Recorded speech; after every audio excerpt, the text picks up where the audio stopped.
Well, hello, everybody. It is the Dennis and Andy show with another exciting, titillating movie review in a few. If you're new to the show, that's where we take a movie that we saw last night. This time it was the new Exorcist movie. And the first 5 to 6 minutes of the show, we just review it. No spoilers. We go into as much as you've seen in the trailer, and that's it. We give it our grade. We pause for a few seconds, put the graphic back up, come back, full-blown spoiler review for about 15 minutes. So you'll know when to leave if you don't want spoilers. And if you don't care, hang around. All right. So the actual full title is The Exorcist what? New Beginning or something? Nope, Believer. Believer, that's it. Well, obviously this movie had a high impact on Andy because No, you know my memory. If you're a long watcher of this show, you will realize that even walking out of the movie last night, I'm like, The Exorcist, New Beginnings? I mean, that's almost what it felt like to me. Yeah, they turned this into an actual sequel. And with the synopsis, you can tell by the trailer, 2 girls disappear, they're friends from school. They return 3 days later, which will have some meaning in the movie, with no memory of what happens to them. And the father is the one who seeks out Chris MacNeil. So she's back. Yes, Ellen Burstyn is back for the first time since the original.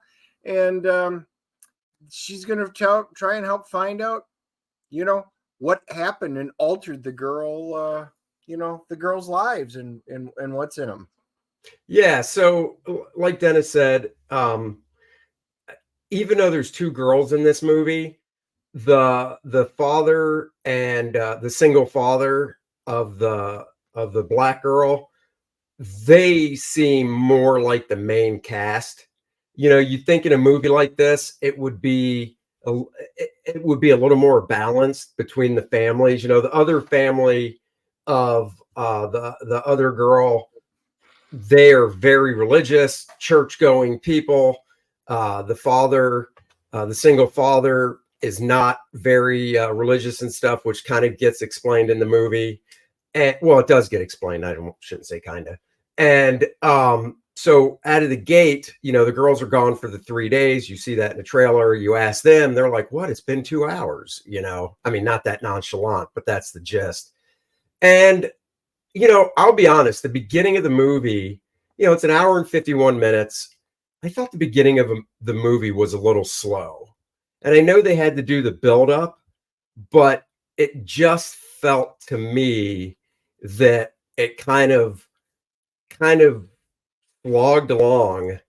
And then it was like, oh crap, there's only, a half hour left. Oh, we better get to the exorcism and get to the good stuff and wrap this up because we're on a clock here. That's how it felt to me. What about you?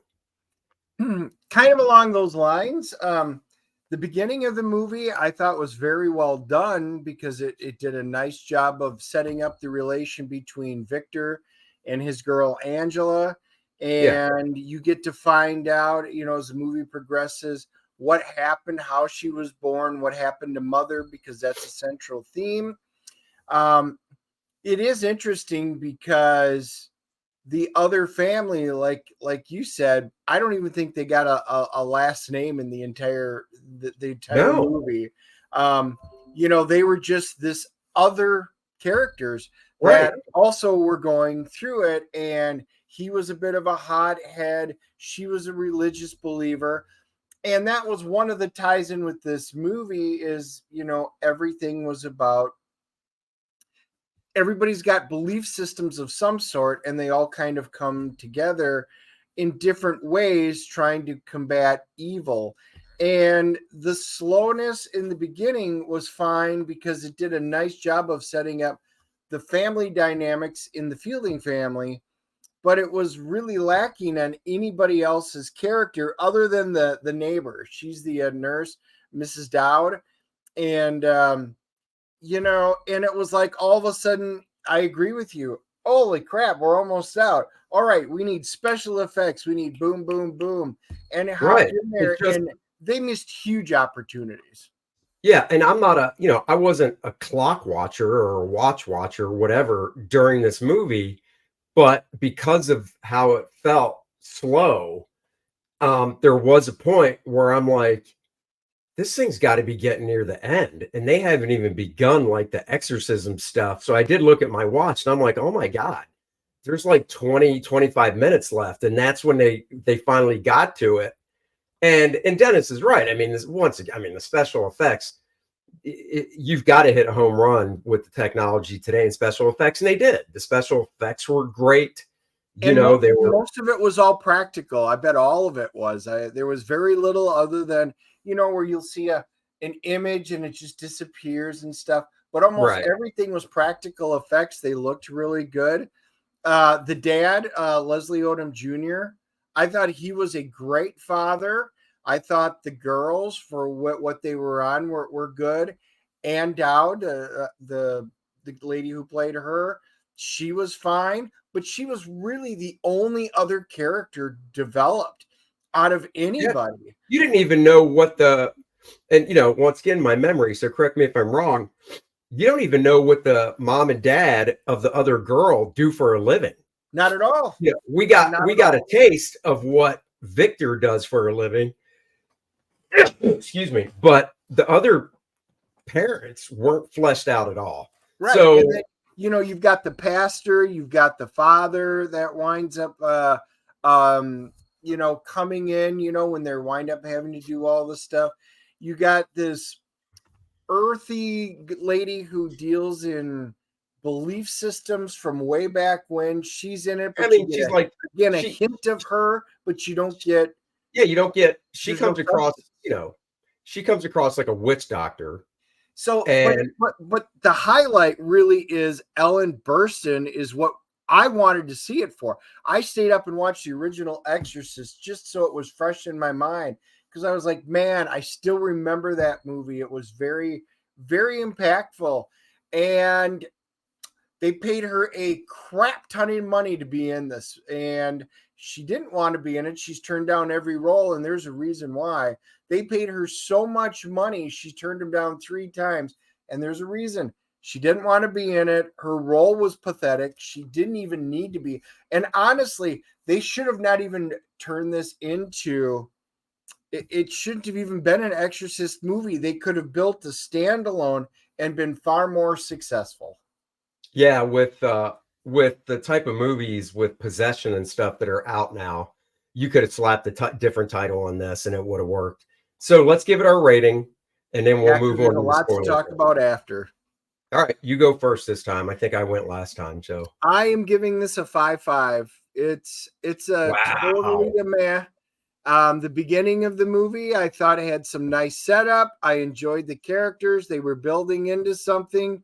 And the moment they got into the possessions, and there's so much for me to talk about that, it went right downhill. So 5.5. I wouldn't waste your money to go see it in the theater. I would wait till it hops on HBO, Showtime, Netflix, something. I am giving it a 6.0. And Dennis, in my world of math, when you average 6.0 and 5.5, you get this. Oh! Yeah. Well, I'm curious. So give me 1 second while we're doing it. IMDb is giving it a 5.2, which so it is there. And I usually say IMDb usually is a little bit lower that on there. And no audience score yet for Rotten Tomatoes. Another one. It's like they're holding them back for some reason the last month. But the tomato meter for the critics, 21%. Oh shit. Well, there you go, guys. Dennis and I gave it a 6 and a 5.5, which basically roughs out to a 5.5. So, and you see what IMDb and the critics think. They're actually on point. You could save it for the small screen. The effects are nice, but they're nothing you need to see on the big screen. So check that. We are going to do the spoiler review. If you're leaving because you don't want to hear spoilers, Kor-Drath, The Reckoning comes down October 16th, so a little over a week. Budroot's 4-page story is now complete. So once we get to 100K, that'll be included in the book just to show you guys. I usually save this for the end, but in case you're leaving us, there is the 4th page of his story. All 4 pages. Oh, we can roll through them. 1, 2, 3, and 4 will be included in the book. Once we reach 100K, we're over 93 when you combine both totals of both campaigns. Don't let the Indiegogo totals fool you. We're over 93. So links are in the description below. And it's now time for the spoiler review. We are back. If you don't want spoilers, thank you for watching. We'll catch you later.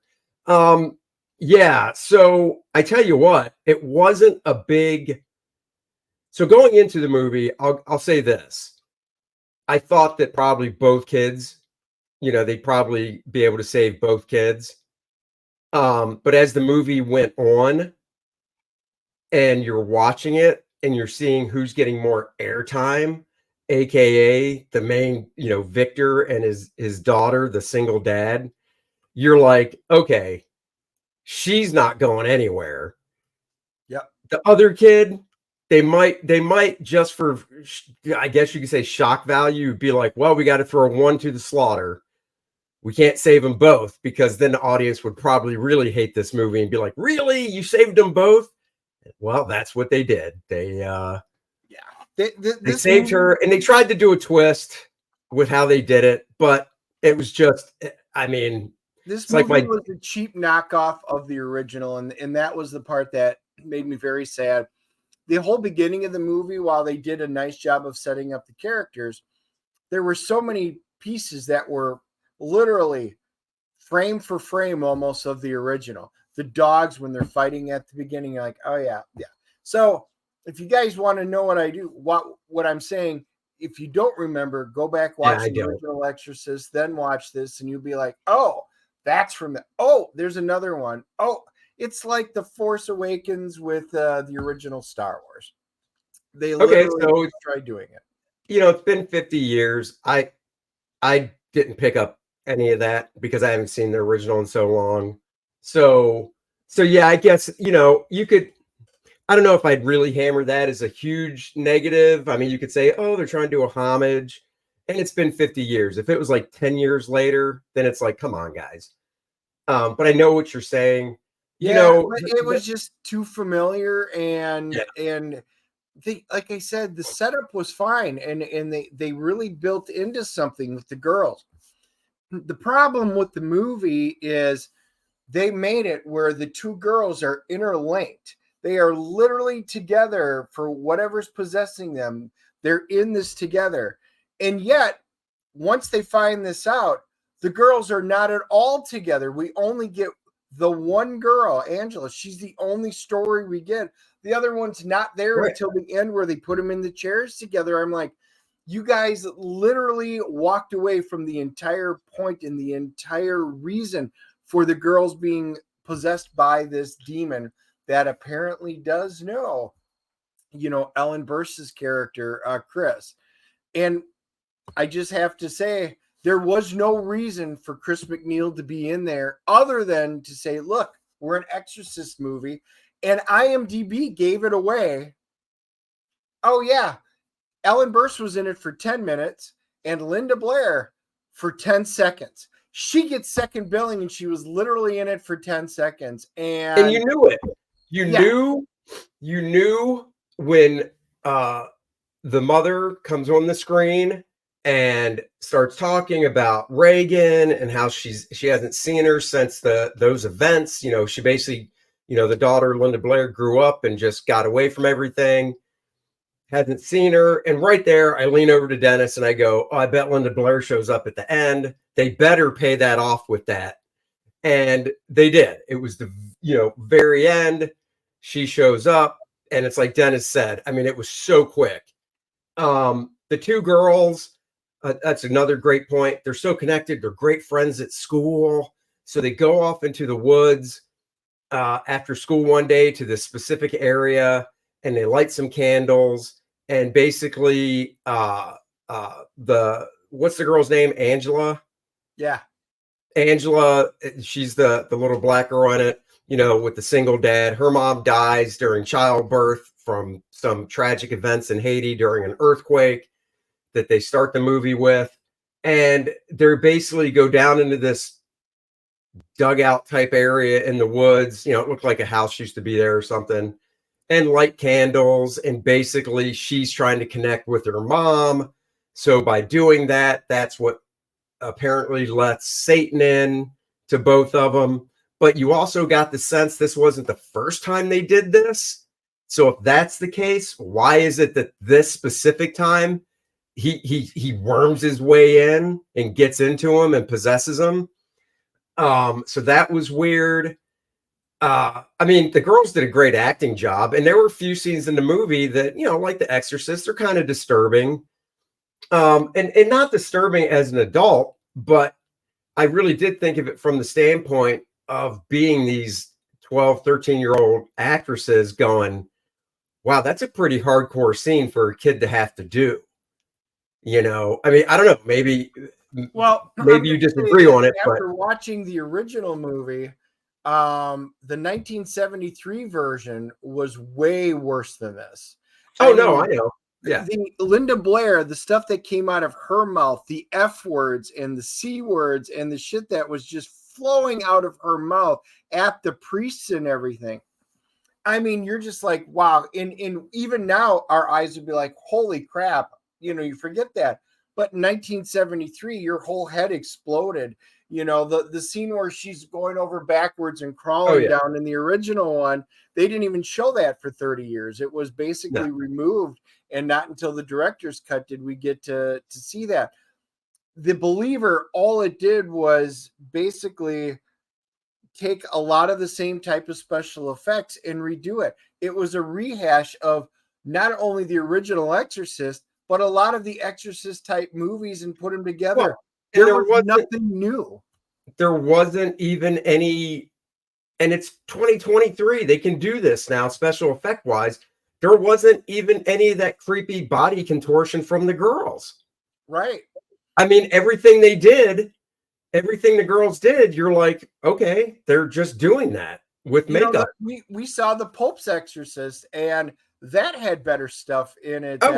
Related to and then the stuff in this movie was just so foreshadowed. There's the, like Dennis said, they introduced this one Catholic priest, who goes to the diocese or whatever it's called to ask permission for this exorcism for him to do it, and to have other people, I guess, come along with him.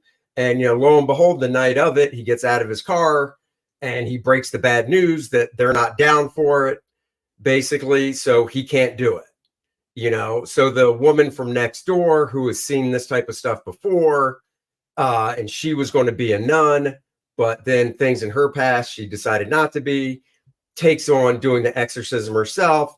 But lo and behold, that dude's going to have a change of heart, the priest or whatever. So, and they do, they Victor, the father of Angela, has to go outside the house during the exorcism for a reason.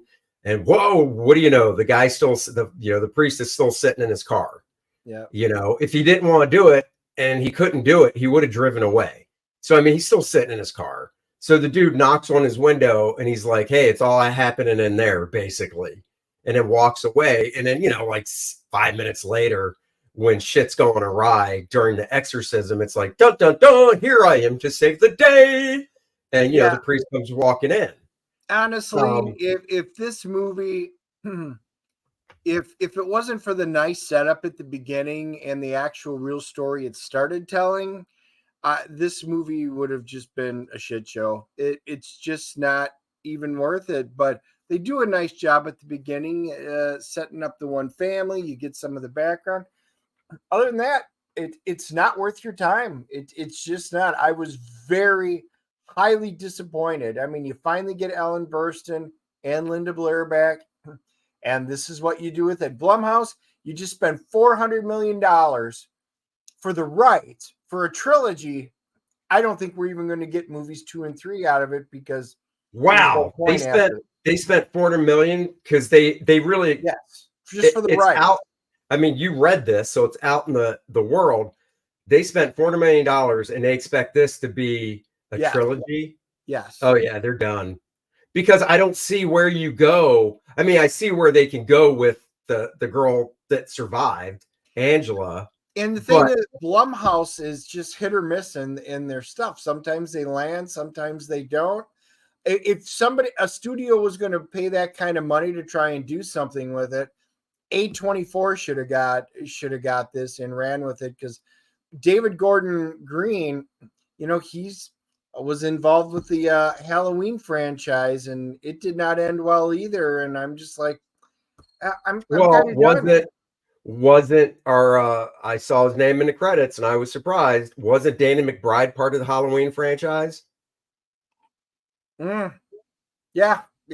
So and when I saw his name in the credits to this, I was like, wow. So well, you know what you're going to say wow to? You're going to say wow to Kor-Drath, The Reckoning. Guys, this campaign comes down in a little over a week. October 16th is when we're going to close it down. We want to get the book to print. Of course, like we've been pushing, we want to get it to 100,000. Yes, it says 88,564, but we're over 93,000 when you include the Kickstarter, and we do combine those numbers. So we're less than 7,000 away. What happens at 100? We unlock the 4-page Bud Root story. All the pages are in. Dan is working on coloring them. I've seen bits and pieces of this page. He's almost done. Of course, the 2-3 spread, he is pretty much done with. This was from a few weeks ago, work in progress. And last night, I got the final page, page 4, beautiful shot of Lilith there to cap off this nice little sweet 4-page story that Bud did. I will be putting these originals up for sale on the campaign later this morning. Each original measures 18 by 24. So they are huge. Just to give you an idea, a typical original is 11 by 17. These are 18 by 24. They will be going up. All I can say, guys, is time is running out. If you haven't backed it, go back it now. We did get in yesterday. I got to full screen myself for this. Pardon me. Or actually, let me just do this. Remove. I think we do that. There we go. That's big enough. We did get in. Let me take these out of here. I just want to see how they fit in the nice bag that everybody will be getting. So we got in the Lilith trading card, which if you were an early sign up and backer, you get for free. If you want this, it's $5, free shipping. So if you're literally like, I just want that card, go ahead. We'll send it to you. And then we got in all the mini prints. We got the Shattered Reach map. We got all the character cards, Adriana, stats on the back, beautiful Lilith. Once again, stats on the back, Necronite, stats on the back. Dennis gets all the credit for those beautiful stats. You did a great job coming up with the stats, making each of these characters really cool and individual. These go out to every backer. If you back the book, everybody gets these 4 playable character cards. If you're thinking, should you back the game module? Yes, because these are playable characters that you can play in the game module right there that Dennis wrote. That is another product that is at the printer right now. So that is how it works. It's been a year working on this bad boy. We said it would ship in November, and that's why we're closing it down October 16th so we can get the files to the printer. And I got to tell you guys, I really hope those files for the graphic novel include Bud Root's 4-page story. So we got to get it to the 100,000. I mean, that's it. It is go time. Isn't that right, Dennis? It absolutely is. There you go. I like how concise you are when I throw to you for stuff like that. But when it's about stuff like some movies, I got to be like, come on, dude. Come on. Shut up. What are you doing? So there you go. I think it's because he's still wearing that Packers shirt, and if you're wearing that, that just drains all the energy from your body. So, whereas if you're wearing a beautiful, Astonishing Comics shirt, which you can buy, link in the description below, you're full of energy and vim and vinegar. So, all right, guys, we'll be back Wednesday, 3 p.m. Another guest, and next week another movie review. I really honestly can tell you, I don't know what we're seeing next week. I don't either, but we will always see something, and you'll find out what. Oh, yeah. Peace out, everybody. Yeah, there it is.